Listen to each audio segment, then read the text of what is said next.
قابل احترام مسلمان بھائیوں، ساتھیوں، دوستوں، ایک حدیث مبارکہ خطبے میں پڑھی گئی ہے۔ ارشاد فرمایا ہمارے نبی اکرم صلی اللہ علیہ وسلم نے،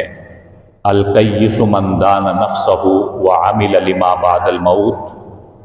فرمایا عقل مند انسان وہ ہے کہ جو اپنے نفس کو اپنے کنٹرول میں رکھے، اپنے نفس کا محاسبہ کرتا رہے، وعمل لما بعد الموت، اور جو موت کے بعد کے لیے عمل کرتا رہے، عمل کا توشہ جمع کرتا رہے۔ اس حدیث مبارکہ میں آپ صلی اللہ علیہ وسلم نے 3 باتیں ارشاد فرمائی ہیں۔ پہلی بات تو عقل مند انسان کا تعارف کروایا۔ عقل مند انسان کون ہے؟ ہم سمجھتے ہیں عقل مند انسان وہ ہے کہ جو بہت زیادہ چالاک، تیز ترار انسان ہو، وہ عقل مند انسان ہے۔ ہم سمجھتے ہیں کہ جو بڑا باصلاحیت ہے اور دنیا میں جس نے بڑی شہرت کمائی، بڑی دولت کمائی اور دنیا میں بڑا نام کمایا، یہ عقل مند انسان ہے۔ جبکہ ہمارے نبی اکرم صلی اللہ علیہ وسلم نے ارشاد فرمایا، یہ دنیا میں نام کمانے والا یا دنیا میں اپنے آپ کو بہت زیادہ تیز ترار اور چلاک سمجھنے والا عقل مند انسان نہیں ہے۔ عقل مند انسان کون ہے؟ آگے 2 جملوں میں آپ صلی اللہ علیہ وسلم نے عقل مند انسان کا تعارف کروایا۔ عقل مند انسان فرمایا وہ ہے کہ جو من دان نفسہ، جو اپنے نفس کو کنٹرول رکھے، جس نے اپنے نفس کا محاسبہ کر لیا، وعمل لما بعد الموت، اور جس نے اپنے موت کے بعد آنے والے وقت کے لیے عمل کا توشہ جمع کر لیا۔ یہ ہے عقل مند انسان۔ یہ چاہے پھر دنیا میں بڑی شہرت حاصل کر سکا یا نہیں کر سکا، دنیا کی مال و دولت کو جمع کر سکا نہیں کر سکا، یہ دنیا کا چاہے سادہ سا انسان، بے نام انسان، اور جو بیچارہ جسے کوئی نہیں جانتا ہو، لیکن جس نے ان 2 چیزوں کو عمل میں جس نے لے کر آیا اور عمل کر لیا، اپنے نفس کو بھی کنٹرول رکھا، مرنے کے بعد کی بھی تیاری کر لی، ہمارے نبی صلی اللہ علیہ وسلم کی نظر میں یہ ہے عقل مند اور کامیاب انسان۔ تو اس لیے ہمیں بھی چاہیے کہ اگر ہم اللہ اور اللہ کے نبی کی نظر میں عقل مند اور کامیاب بننا چاہتے ہیں تو پہلے نمبر پر تو ہمارے نبی نے فرمایا من دان نفسہ، اپنے نفس کو کنٹرول میں رکھیں، ہم اپنے نفس کا محاسبہ کرتے رہیں، نفس کو شتر بے مہار کی طرح نہ چھوڑ دیں، نفس کی چاہت پر نہ چلیں۔ جو نفس کے کہنے پر چلتا ہے وہ انسان بے سکون رہتا ہے، کیونکہ نفس کی لالچ کی کوئی انتہا نہیں، نفس کی چاہت کہیں ختم نہیں ہوتی۔ جب ہم ایک نفسانی خواہش پوری کریں گے تو نفس پھر کسی اور نئی خواہش کا دل میں ڈالے گا، وہ خواہش پوری کریں گے تو نفس پھر کچھ اور سجائے گا کہ یہ بھی کر لو، یہ بھی کر لو، یہ بھی مال جمع کر لو، یہ بھی کر لو۔ انتہا نہیں ہے۔ جب کسی چیز کی انتہا نہیں ہوتی تو وہ انسان بیچارہ بے سکون رہتا ہے، ناکام رہتا ہے۔ اس لیے قرآن و حدیث میں جا بجا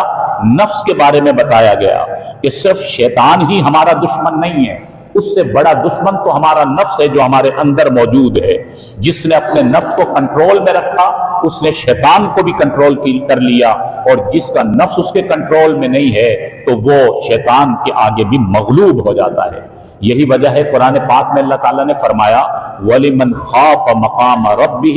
وَنَهَا النَّفْسَ عَنِ الْهَوَىٰ، فرمایا کہ جو اپنے رب کے آگے کھڑے ہونے سے ڈر گیا، جس کے دل میں اللہ کا خوف آ گیا، اور دوسرے نمبر پر وَنَهَا النَّفْسَ عَنِ الْهَوَىٰ، اور جس نے اپنی نفسانی خواہشات کو کنٹرول کر لیا، فَإِنَّ الْجَنَّةَ هِيَ الْمَأْوَىٰ، اللہ فرماتے ہیں بے شک ایسے انسان کا ٹھکانہ وہ جنت ہے۔ اللہ کا وعدہ ہے کہ اللہ اسے جنت عطا فرمائیں گے جس نے اپنے نفس کو کنٹرول رکھا، اور جس کا نفس اس کے کنٹرول میں نہیں ہے وہ انسان بیچارہ روحانی اعتبار سے بھی ناکامی کی طرف بڑھتا چلا جاتا ہے، اور دنیا کے اعتبار سے بھی بظاہر بہت کچھ جمع کر لے گا لیکن سکون اسے حاصل نہیں ہوگا۔ تو ہمیں ضروری ہے کہ اپنے نفس کو اپنے کنٹرول میں رکھیں، اپنے نفس کی ہم نگرانی کرتے رہیں۔ آپ صلی اللہ علیہ وسلم نے مختلف موقعوں پر، مختلف مقامات پر بار بار تلقین فرمائی